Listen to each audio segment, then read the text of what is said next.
what's up mga boss? Again, this is Eric Motobike. Welcome back sa aking channel. For this video, mag-unbox tayo and mag-i-install ng ano ba yun? Handlebar, aero bar. Ito yun. Check natin, no? Ayan, itong aero bar, pang aero bar sa MTB. Ayan, para makuha natin yung aero position sa MTB, no? Ayun, gusto ko lang siyang i-try kasi natatry ko kasi pag nag-aero position ako sa ano, parang less yung hangin, less effort, no? Medyo tumatagos, alam niyo, parang ano, hindi mo masyadong kailangan ng puwersa. At sa ganun, makukuha mo rin yung speed mo na kailangan mo. Wala, nakalabit lang yung kamay ko dun sa aking handlebar, kaya hindi ko sa kadelikado. Kaya naisip ako na rin bumili nito, no? Ayan, unbox natin. I-check natin kung good quality ba yung diniliver sa atin ni Shopee. Ayan, in-order ko si Shopee. At syempre, bago ko ito buksan pala, sa mga gusto rin bumili nito, ilalagay ko sa description. Ilalagay ko sa description. Tama ba?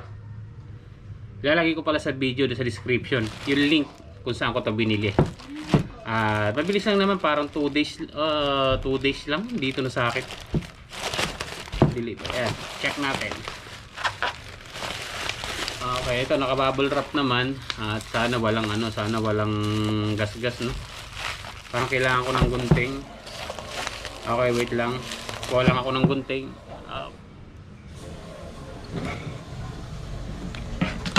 At yung pala bago natin sprayan din muna natin. Kaya to. Saka isa pa, nag-face mask din ako kasi syempre galing sa labas, for safety na rin. Ayan. Okay, sa presyo naman nito, ang presyo nito is 400. Ang binayaran ko kasi 460. Ayun. Makikita nyo rin naman dun sa link sa Shopee kung magkano yung talagang totally ano nito. At siyempre pwede kayo magbasa ng mga ano doon, ng mga comment kung good, ano ba, kung okay ba yung pinapadala ng mga nung store na yun, no, sa mga kanyang customer.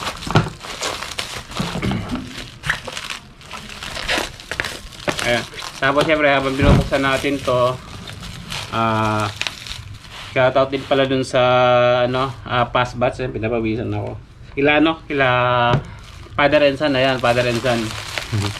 Ride na soon pag okay ng lahat. Ayan, pati sila Tiger Tapangko, ayan, Benocruz.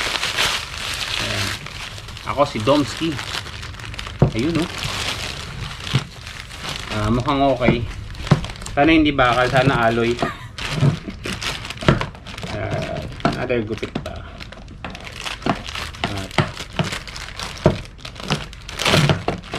Ito muna ang ating mga video natin ngayon. Uy, nasan yung pads? Ito pala. Ito yon, min insert. Hindi ko alam kung gaano kalaki itong ano nito. Ayan, may nakalagay dito number and negative 10 nm. Yan, no? Dito may nakalagay. Parang 5'8", kumbaga ang liit eh. Sakto lang. Ayan, armrest. Yun. Ito yung pad. Ayan. Ito, hindi ko alam kung paano to. Dinidikit lang pala to. Ayan, buksan natin. Ayan. Ito. Okay, paano ba to? Ganun. Okay. Snap na pala, didikit mo lang na ganun, no? Yun, no? Okay. Washable pa. Maganda rito, washable. Gawin lang pala yun. Kasi ito yung mga bracket. Ayan. Ano tawag dito? Bracket ba ito? Hindi bracket. Parang spacer, no? Yan, ganyan. Hindi ko alam. Okay. Ayan. Excited na ako rito sa items, oh. Ayan, okay. Siyempre, ito na siya ngayon. Sprayan muna natin. Ayan. Okay. Ayan. Ang gagawin natin ngayon is install na natin ito. Sa haba siguro 10, 20, 30, mga 40 siguro to. Ang haba nito 40. Nakikita ko kasi yung mga ano yung mga merong ganito. Okay, nakagano kapahinga. Yung arms mo. Ayun. Gagayahin natin 'yan. Okay. Kaya let's go, kabit natin. Okay. Ito hindi naman pala maliligaw kasi meron nakalagay ano, left. Ayan, tapos first time ko kasi ngayon gagamit. And then may ano pala to, ito alin yung gagamitin, no. Ayan, parang dito natin ilalagay. Pwede pa naman to iusog kung medyo malayo. Kung ito. Pwede pa natin ilagay dito pala to ng konti kung saan tayo komportable. Ayan. Okay, tapos ito yung left, yung isa dito sa kanan. Ayan. Parang ganyan na magiging itsura. Wala akong tagahawak ng camera kaya papakita ko na lang sa inyo pag naikabit ko na. Madali lang naman. Ayan, no? May mga tatanggal-tanggalin lang naman yan. Tapos iayapos lang dito, ikaklamp. And then, iaayos natin kung ano yung position nya, no? Ayan, okay, let's go. Ito yung gamit natin. Ayan. At ito, hindi ko alam, siguro magagamit natin ito mamaya. Ayan, alam ko kung saan ko gagamitin to, itong mga to. Okay mga boss, no. Okay mga boss, na-ano ko na, na-install ko na, naikabit ko na. Medyo nahirapan ako, hindi ko kinaya itong magkabit dito. Nagpatulong ako ron sa bike shop. Ayan, shoutout sa iyo dyan, thank you. Nagawa ng paraan kasi bala ko bilan ng ano, ng bagong handlebar, yung medyo parehas ang laki dito hanggang dito.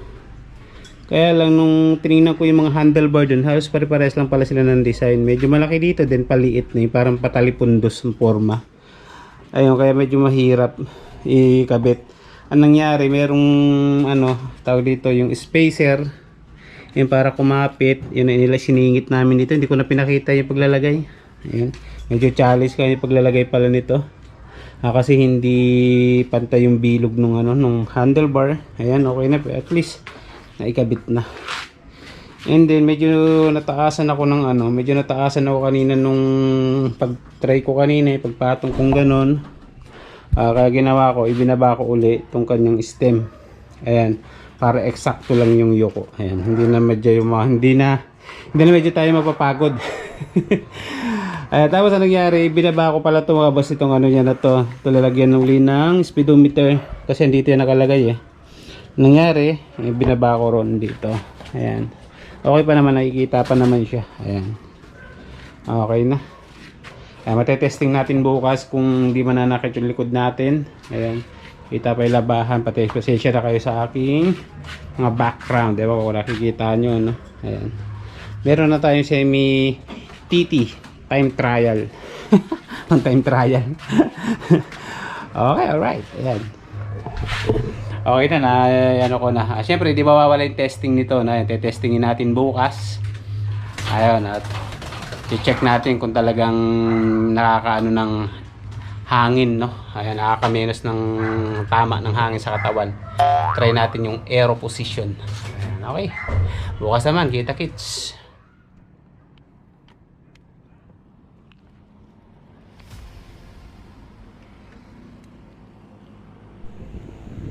Ayan, shoutout pala kay Luis Cruz and James Calmi. Ayan, sa pagturo sa akin kung paano maglagay ng speedometer dyan sa screen, no? Ayan, sila yung tumulong sa akin kasi binalot na ako ng inis. Nilamon na ako ng inis kaya hindi ko makakuha-kuha. Easy lang pala yun. Thank you so much. Okay. Ito na yung aking video testing sa aking AeroWar position. Let's go.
Okay mga boss, no? Ito na yung problema doon sa camera. Hindi nyo na makikita yung dadaanan ng yumuko na ako. Kasi hindi ko alam na pwede palang i-rotate yung camera baliktarin para makita yung harap, yung angulo, no?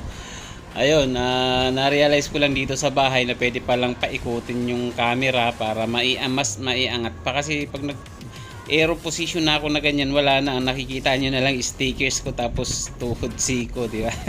Kasi siya na dun sa ko, sa video ko. Ngayon, ang nangyari niyan, balik ikwento ko na lang rin sa inyo kasi bago ko i-upload talagang sinigurado ko sa inyo kung ano yung magiging experience ko dyan sa Aero. Ano tawag yan? Aero bar.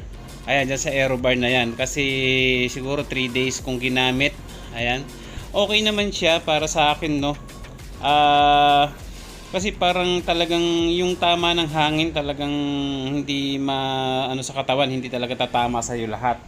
Oh, may tatama pa rin naman pero ayun, parang lampas. Ang kalaban mo lang din yung balakang pero parang para sa akin mabilis ko siyang na mabilis na sana yung balakang ko. Tapos yung sa power yung sa legs, iyon. Medyo doon ako nag-adjust kasi sanay tayo ng mga nakayuko lang o naka-straight lang. Ayan kasi yuyuko ka. Yun, yung parang transfer nung power doon sa legs medyo nag-iba. Kaya halos mga tatlong araw ko siya bago ko siya na sanayan. Pero sa ngayon okay na yung yung pag-aero ko, no. Para sa akin, gusto ko lang rin kasi talaga siya ma-try kasi nakita ko yan kay Maverick. Ayun, shout out sa iyo Maverick. Ayan, siya nagpauso niyan. Sabi nga nila nasa sayo kung lalagyan mo ng aero bar yung MTB, no? Kasi pagkaraniwan natin nakikita yan sa mga time trial, road bike, mga pinangko-compete, mga pang-international. Alright. Okay. Ayan, talagang pasensya na kayo talaga sa nakikita nyo, tuhod lang, no? Okay, kung tatanungin nyo naman ako kung gaano ako tumatagal sa pag-ikot-ikot diyan sa Vermosa sa paglalabs, no. Bali inoorasan ko rin. Kaya ko siya kaya ko siyang i-maintain sa 1.5 hours na naka-aero position. Tapos yun, na-maintain ko siya ng mga 35 to 40. Yun lang. Nagpapahinga lang ako sa 30 pero hindi ko siya binababa sa 30. Mamahinga lang ako siguro mga 32. Yun yung yung speed juice sa ngayon. Bago ko i-upload tong na to. Talaga malaki yung malaki yung pagbabago kaysa sa dati. Sa dati kasi sobrang hirap pag yung tumatama na yung pag tumatama na yung hangin. Tapos, ayun, yan yung iniikutan namin dyan ng mga naglalabs dyan sa Vermosa. Ayan, bago dumating ng Shell, yan tulay na yan, tulay sa tulay. Pagdating dito sa kapilang dulo sa pinag-startan ko kanina, doon yung banda sa may sa may district. Ayan, hanggang doon. Yung kilometers niya parang 2 kilometers, parang ganun, mga 2 kilometers yata mahigit. Yung one way papunta ron, tapos syempre isang ikot mo 4 kilometers. Parang ganun. Hindi ko lang masyado na papansin sa ko, pero parang ganun, hindi siya lalayo. Ayan. Diyan medyo nag-error na yung kung mapapansin nyo yung speed, nag 62, 63, nag 70, hindi na totoo yan, 81. Sobra 80. Grabe, takbo na ng motor yan, hindi, nag-error yan. Pag minsan hindi naman accurate talaga yan GPS ni GoPro imagine yung takbo. Wala namang ganyan. Sobra. Mali yung niya, yung record niya.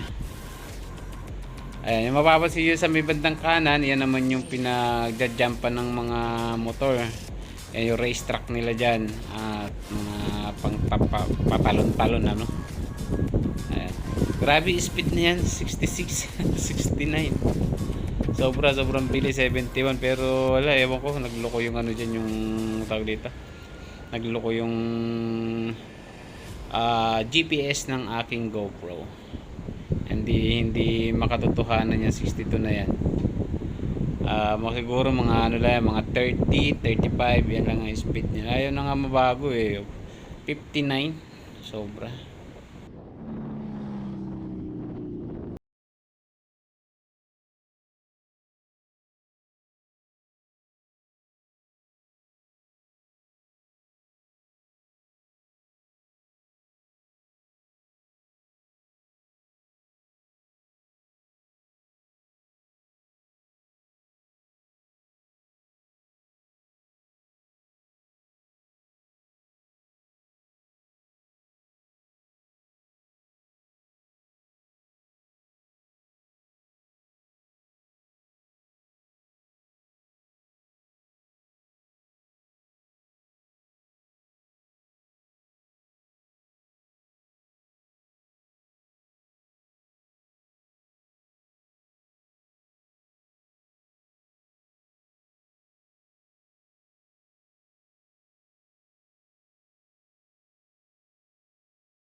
Okay mga boss, no, ayan, ito yung kanina yung una ko pinakitang tulay, yun yung sa may isang tulay papunta sa may Ebia, sa may bandang Shell. Nakalimutan ko yung village dun, no. At ito naman yung sa may district. Ayan, ang ginagawa namin pag minsan dyan, umakit kami dyan sa tulay. Pero pag ayaw mo masyadong mapagod, ayaw mo mangawit yung binti mo kasi ahong ka dyan, ayan, ikot ka na lang dito. Ayan, ikot ka na lang uli dito. Tapos pwede ka naman mamili kung saan mo gustong umikot yan. Marami kang pwedeng ikutan. Lalagpas ka rin sa tulay kanina. Tapos pag papunta ka na ng Ibiya, pwede ka rin naman uli doon sa may tulay, sa may Molino. Ayan, doon sa may Petron. Ayan, pwede, marami kang pwede pagpilian dyan na kung saan mo gustong umikot. Pero mas pinipili ko pag yung MTB dala ko yan, ay hindi na ako umaakit dun sa may bandang tulay yung kanina ipinakita ko sa inyo kanina, no. Kasi medyo mataas yun. Una-una kasi solo lang ako. Pag umakit pa ako dun baka hindi ko na ma-maintain yung takbo, kaya ginagawa ko dyan lang ako sa patag. Ayan. Pero pag yung ang dala ko road bike yun, umaahon ako, no, kasi pag road bike medyo magaan, kaya okay lang. Ayun, mga boss, na na-share ko na sa inyo kung ano yung experience ko dito sa Aerobar. Ayan, at yun, katulad sinabi ko sa inyo kanina bago ko ito i-upload, sinubukan ko muna siya ng 3 araw kung magiging komportable ako. Ayun, okay naman, naging komportable naman ako gumamit. Ayan, wala naman ako sa salihang competition, no, sa karera. Ayan, gusto ko lang talaga ma-try, tapos gusto ko lang talaga siya pang-exercise din. At nakita ko mukhang okay naman kasi una-una nakakapagpahinga. Yun nga lang, sasanahin nyo nga lang talagang yung balakang nyo, no. Para sa akin naman ay nagawa ko naman kaagad. Ayan, pag medyo pagod na ako na nakatungo, na naka-aero, gagawin ko straight body ulit. Ayan, yung normal position, yun yung ginagawa ko. Ayan, okay siya. Ayan, pwede nyo i-try sa mga MTB. Pero yan, may susundin kayong setup dyan. Hindi basta pwedeng yung lagyan ng aero na nakaangat yung unahan nyo. Kailangan syempre medyo itutungo nyo rin ng konti para naaayon dun sa forma ng ano. Ayan, bali ginaya ko lang rin to itong ano na to, pag setup, at nanood ako ng mga video ni Maverick kasi siyang para sa akin, kasi pinanood yung video, tapos saan nang galing, siya talaga yung gumawa nito ng Aero bar sa MTB. Ayan.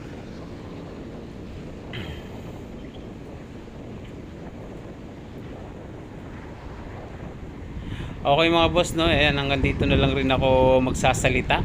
Ayan, at magpapaalam. Ayan, maraming salamat sa mga nanood. Kung nakarating kayo rito sa dulo na to, no.